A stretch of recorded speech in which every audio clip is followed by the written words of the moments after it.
आम्ही जर ऑपरेशन केलं ना तुम्हाला कळतच नाही, आणि तुम्हाला कळलं तर लक्षात ठेवा ऑपरेशन नाही. धाराशिवचं नेमकं काय करायचं त्याचा निर्णय तेच करतायत.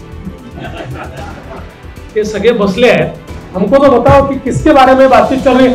अगर कोई अच्छा नाम होगा तो हम भी उसका पीछा करना चालू करेंगे. आता अर्चना पाटील लातूर शहरातून 2024 ला म्हणजे पुढील काळात संभाव्य उमेदवार असू शकतात का? असं आहे की कोण संभावित उमेदवार असेल कोण नसेल याचा निर्णय भारतीय जनता पक्षाचं पार्लमेंटरी बोर्ड आणि इलेक्शन कमिटी घेते. जोपर्यंत ते निर्णय घेत नाही तोपर्यंत मीही उमेदवार नाही, तोपर्यंत बावनकुळे साहेबही उमेदवार नाही. त्याच्यामुळे त्यांना निर्णय घ्यायची मुभा द्या. पण मी एवढंच सांगतो, आमची तर इच्छा होती की 19ला त्यांनी लढावं. आम्ही त्यांना प्रस्तावही दिला होता. ते आज आमच्यासोबत आलेले आहे. एक मजबूत नेतृत्व आलं आहे. जेव्हा पक्षाकडे मजबूत नेतृत्व येतं त्यावेळेस त्या नेतृत्वाचा योग्य उपयोग काय आहे हे पक्षाला माहिती असतं. धाराशिवचे अनेक आजीबाजी आमदार व्यासपीठावर आहेत. धाराशिवबद्दल अजून निर्णय झालेला नाही, बैठका पार पडत आहेत. यापैकीच कुणी संधी देणार आहात, काही बदल होते? नेमकं जिथं जागा अडकल्या त्यापैकी धाराशिव येते. धाराशिवचं नेमकं काय करायचं त्याचा निर्णय तेच करतायत.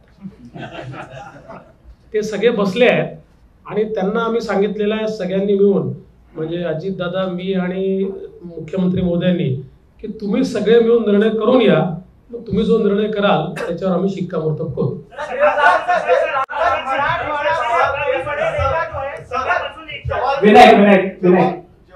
सकाळपासून एक चर्चा सुरू आहे की मराठवाड्यातला एक बडा नेता भाजपच्या पक्षात प्रवेश करेल, भाजपमध्ये प्रवेश करेल. संभाव्य कोण उमेदवार म्हणजे संभाव्य तो नेता कोण असेल? तो नेता तुम्हाला भेटलाय देखील अशी चर्चा. कोण आहे ते म्हणजे सांगा ना. मलाही प्रश्न पडलाय की हा नेमका नेता कोण आहे, की जो मीडियातच माहिती आहे मला माहिती नाही, असा हा नेमका नेता कोण आहे? तेव्हा काहीतरी मोठा भूकंप होतो हे पाहिलंय. मागच्या वेळेला तुम्ही आला तेव्हा अशोक चव्हाणांचा पक्षप्रवेश झाला. आज देखील तुम्ही येणार होता. अशी चर्चा होती की मराठवाड्यामधला एक प्रमुख नेता तुमच्या संपर्कामध्ये आहे, तुमच्याशी संपर्क देखील झाला, पक्षप्रवेश काही कारणास्तव रखडला. तो मुहूर्त तुम्ही नेमका कधी काढणार?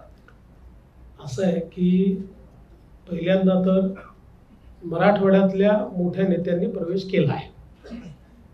याच्या व्यतिरिक्त आज दुसरा कुठलाही मोठा नेता प्रवेश करेल अशा प्रकारची परिस्थिती नाही. आणि टू बी फेअर तुम्ही माध्यम अंबादास दानवेंची चर्चा करताय. असं आहे, आम्ही जर ऑपरेशन केलं ना तुम्हाला कळतच नाही, आणि तुम्हाला कळलं तर लक्षात ठेवा ऑपरेशन नाही. त्यामुळे अंबादास दानवेंची आमचा कुठलाही संपर्क नाही. त्यांच्या प्रवेशाची आमच्याकडे तरी कुठलीही चर्चा नाही.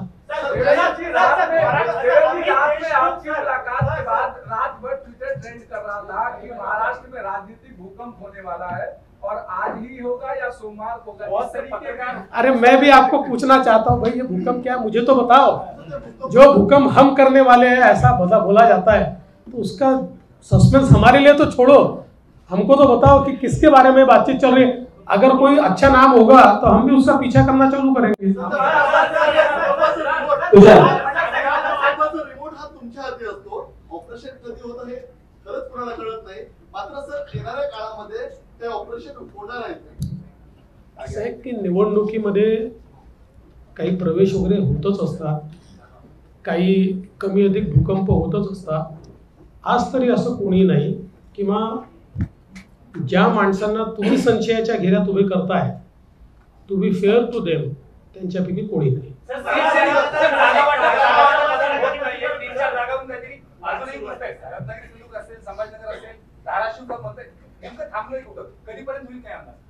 नाही खरं आहे, तुम्ही म्हणता अशा 4-5 जागांवर आमचं अडलेलं आहे. काय असतं की एक जागा अडली की 3 जागा अडतात, कारण मग ही यांची असेल तर ती त्यांची असते. तर त्या हिशोबाने पण मला असं वाटतं की मी आता आमच्या सीट्स देखील घोषित झाल्या, कदाचित काही सीट्स राष्ट्रवादी देखील आज उद्या घोषित करेल. त्यामुळे फार अडलाय अशी परिस्थिती नाही आहे.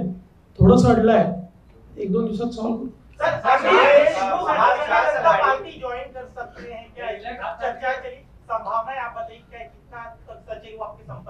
कौन? अमित देशमुख.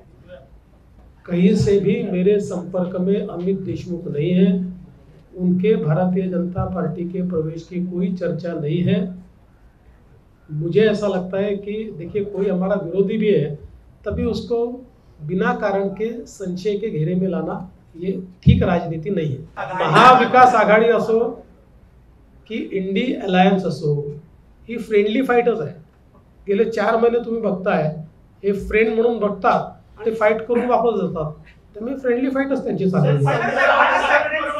या जिल्ह्यातून हा पक्ष प्रवेश होतोय। लातूरमध्ये पाठीमागच्या काही काळामध्ये पदाधिकाऱ्यांमध्ये वाद झाला होता, कुठेतरी पक्ष नेतृत्वाचा नियंत्रण कमी पडतंय, कारण की आज सुद्धा रमेश कराड या ठिकाणी उपस्थित नाहीत। जिल्ह्याचा एक मोठा पक्ष प्रवेश होत असताना एक आमदार उपस्थित नाही।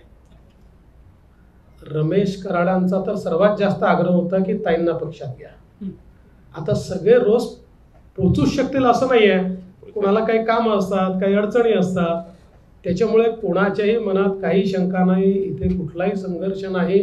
मनसे संदर्भात काय भूमिका या लोकसभा निवडणुकीत घेतली जाणार आहे का? त्यांच्या देखील बैठका पार पडल्या। बैठका झाल्या आहेत, याबद्दल कुठलेही दुमत नाही आहे। शेवटी आपण लोकसभा निवडणुकीला जातो त्यावेळेस सगळ्या प्रकारच्या शक्यता अशक्यता, काय करू शकतो काय नाही करू शकत, याच्या चर्चा होतात। मी आज एवढंच सांगेल की अद्याप कुठलाही निर्णय आमचा त्या संदर्भातला नाही।